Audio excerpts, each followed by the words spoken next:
Big Boss season 9 Tamil fever start ஆயிடுச்சுங்க. இப்போ எல்லா சேனலும் இதை பத்தி மட்டும்தான் பேசிட்டு இருக்காங்க போல. ஸோ இதுக்கு ஒரு கிளாரிஃபை கொடுப்போமா? பிக் பாஸ் சீசன் 7 மலையாளத்துக்கு கொஞ்சம் போயிட்டு வருவோம். பிக் பாஸ் சீசன் 7 மலையாளம் பயங்கரமா போயிட்டு இருக்குங்க. ப்ரோமோவே வேற மாதிரி இருந்துச்சு. ஆனா ப்ரோமோக்கு அப்புறம் அந்த எபிசோட்லாம் ஸ்டார்ட் ஆனதுக்கு அப்புறம் வீடே பத்திட்டு எரிஞ்சிட்டு இருக்குங்க. அந்த அளவுக்கு முதல் வாரமே பரன்னு போயிட்டு இருக்கு சீசன் 7 மலையாளத்துல. இந்த வீக்கெண்ட்ல லாலேட்டன் நம்ம சேட்டன் ஒவ்வொரு கண்டஸ்டன்ட்டையும் போலன்னு பிறந்திருக்கிறாரு. அவன் மூக்கு வாய்க்காதுன்னு ரத்தத்தோட உட்காந்து இருந்திருக்கானா பாத்துக்கோங்க. குறைக்கு 2-3 குறும்படங்கள் வேற. அப்பனா எந்த அளவுக்கு முதல் வாரமே பட்டையை கிளப்பியிருப்பாங்கன்னு பாத்துக்கோங்க. அப்படியே இந்த பக்கம் வந்தா பிக் பாஸ் சீசன் 11 அக்னி பச்சான்னு சொல்லிட்டு காமனருக்காக தனியாவே ப்ரோக்ராம் வச்சு அதுல இருந்து செலக்ட் பண்ணி சீசன் 11க்குள்ள அனுப்ப போறாங்களாம். செம்மையா இருக்குல்ல? அப்படியே மேல் நோக்கி போனா நம்ம வடநாட்டுல என்னென்னமோ யோசிக்கிறானுங்க. பிக் பாஸ் சீசன் எத்தனையாவது சீசன் போய்கிட்டே இருக்குது, 20-30 போகும் போல இருக்குது. இந்த தடவை ஏஐ ரோபோட்டை உள்ள கொண்டு வரானுங்களா கண்டஸ்டண்டா. இப்படியெல்லாம் டிஃப்ரெண்டா யோசிச்சுன்னு இருக்கிறானுங்க.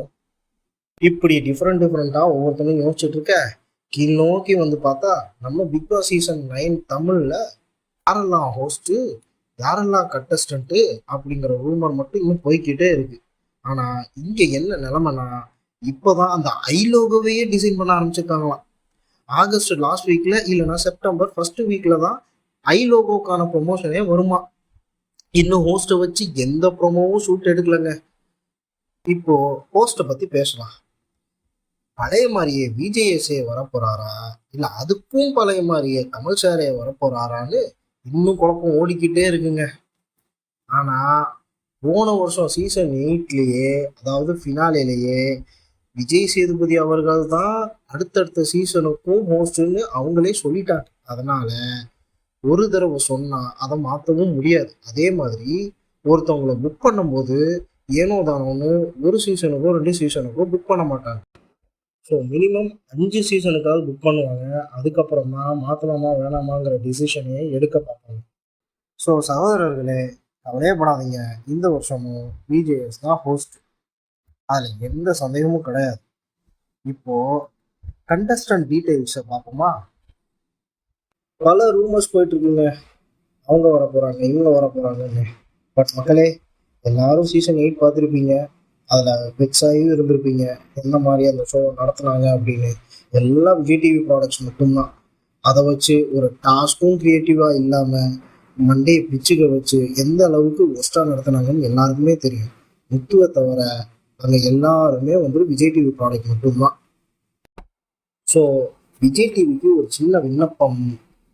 நீங்கள் பழைய மாதிரி சீசன் 1, 2 எப்படி எப்படி நீங்கள் ஃபாரினர் கண்டஸ்டன்ஸ்லாம் உள்ளே கொண்டு வந்தீங்க, இலங்கை கண்டஸ்டன்ஸ்லாம் உள்ளே கொண்டு வந்தீங்க, மலேசியன் கண்டஸ்டன்ஸ்லாம் உள்ளே கொண்டு வந்தீங்க, அந்த மாதிரி அவுட் ஆஃப் த பாக்ஸ் யோசிச்சு அந்த மாதிரி கண்டஸ்டன்ஸ்லாம் நீங்கள் உள்ளே கொண்டு வரும்போது தான் உங்களுக்கான டிஆர்பியும் அதிகமாகிறதுக்கான வாய்ப்புகள் அதிகம். ஸோ இதை நீங்கள் ரொம்ப சீரியஸாக கடைபிடிக்கணும். ஆனால் இதெல்லாம் ஒரு பக்கம் இருக்க, இப்போ வர்ற பேரெல்லாம் பார்த்தா மறுபடியும் விஜய் டிவி ப்ராடக்ட்ஸ் தான் உள்ளே வர போகிறாங்களோ அப்படிங்கிற ஒரு அச்சமும் ஏற்படுது. அதில் ஸ்லீப்பிங் ஸ்டார் அஸ்வினுங்க, அவர் சும்மா இல்லாமல் ஸ்டேஜில் குக் வித் கோமாளிலாம் பயங்கர ஃபேமஸ் ஆனார். அதுக்கப்புறம் ஸ்டேஜில் வாயை விட்டு பாவம் அதோட அவர் கரியர் காலி. ஸோ ஸ்லீப்பிங் ஸ்டார் அஸ்வின் உள்ளே வர போகிறாருன்னு ஒரு ரூமர் இருக்குது. அதுக்கப்புறம் ஆப்வியஸ்லி குக் வித் கோமாளி, அதுலேருந்து ஒரு கோமாளி அண்ட் குக்கு ஏதாச்சும் ஒருத்தவங்க வருவாங்க. அட்லீஸ்ட் குக் வித் கோமாளிலேருந்து 2 கண்டஸ்டன்ஸ் உள்ள கன்ஃபார்மாக வருவாங்க. அதில் ஒரு கோமாளி, ஒரு குக்கு. சரத் பேர் அடிக்கடி அடி வாங்குது போல இது. இன்னொன்று ஷபானா, மோலூட்டியாக பேசிகிட்டு இருக்காங்க. பட் மோலூட்டினால வர வாய்ப்பு கிடையாது. ஏன்னா அவங்களுக்கு வீட்டிலன்னு ஒரு சின்ன பர்சனல் கடமைகள்லாம் இருக்குது. அதை பற்றி நமக்கு தேவையில்லை. அதனால மோலூட்டி வர்றதுக்கான வாய்ப்புகள் கொஞ்சம் கம்மி தான். கொஞ்சம் இல்லை, ரொம்பவே கம்மி தான். ஷபானா வர்றதுக்கான வாய்ப்புகள் அதிகமாக இருக்குது. இங்கே குக் வித் கோமாளியை தவிர அவர்களுக்கு வேற எந்த ப்ரோக்ராமும் இல்லை. அதனால அதில் வர்றதுக்கான வாய்ப்புகள் அதிகமான இருக்கு. அடுத்ததா பிளாக் பாண்டிங்க. இவர் நம்ம எல்லாருமே கலாக்காலம் காலங்கள் முதல் சீரீஸ்ல நம்ம பார்த்துருப்போம். 90s கிட்ஸுக்குலாம் ரொம்ப நல்லா தெரியும். அப்புறம் வந்து அங்காடி தெரு அதில் வந்து ஒரு முக்கியமான கேரக்டர்லாம் பண்ணியிருப்பாரு. ஸோ இவரும் ஒரு வந்து புகழ்பெற்றவர் தான். ஆனால் இப்போதைக்கு அவர் கையில் எந்த சான்ஸும் இல்லை. நிறைய யூடியூப் சேனல்லாம் ரொம்ப ஆதங்கப்பட்டு பேசியிருப்பாரு. ஸோ இவர் வருவதற்கான வாய்ப்புகள் அதிகமாக இருக்கத்தான் செய்யுது. நம்ம பார்ப்போம் எப்படி இருக்குன்னு. ஆனால் விஜய் டிவி ப்ராடக்டாகவே உள்ள இறக்கிட்டாங்கன்னு வச்சுக்கோங்களேன், மக்களே இந்த வாட்டி சீசன் 9 நம்மளால் காப்பாற்ற முடியாது. அட்லீஸ்ட் கிரியேட்டிவ் டீமாவது ஒழுங்காக யோசிக்கணும். அவங்களாவது டிஃப்ரெண்ட்டாக டாஸ்கெல்லாம் தரணும். அப்போனா தான் கொஞ்சமாவது எங்கேஜாக கொண்டு வர முடியும். டிஆர்பியும் கொஞ்சம் அதிகப்படுத்த முடியும். ஆனால் இந்த பிக் பாஸ் சீசன் 9ல் ஃபர்ஸ்ட் ப்ரிஃபரன்ஸ் யாருக்கு கொடுப்பாங்க அப்படின்னு பார்த்தா, ஏற்கனவே ஒரு 2-3 வருஷமா வெயிட்டிங் லிஸ்ட்டில் இருக்கக்கூடிய கண்டஸ்டன்ஸும் இல்லை, இவங்க போய் அப்ரோச் பண்ணி அவங்க வேணாம்னு சொல்லியிருப்பாங்க இல்லையா, அந்த மாதிரி கண்டஸ்டன்ஸ்க்கும் தான் ஃபர்ஸ்ட் ப்ரிஃபரன்ஸ் கொடுக்கறதுக்கான வாய்ப்புகள் அதிகம். ஸோ மக்களே, நம்ம வந்து ரொம்ப பெருசாலாம் எதிர்பார்க்க வேணாம். இந்த வாட்டியும் மேபி வரலாம். அதுக்கு அவுட் ஆஃப் பாக்ஸ் அவங்க யோசிச்சு மற்ற கண்டஸ்டன்ஸில் போனாங்கன்னா நமக்கு என்டர்டெயின்மெண்ட் நிச்சயம் இருக்கு. விஜய் டிவி ரொம்ப உஷாராக இருக்கணும். And Bigg Boss creative team ரொம்ப ரொம்ப டிஃப்ரெண்ட்டான டாஸ்காக கொண்டு வந்து இன்ட்ரோ பண்ணணும்.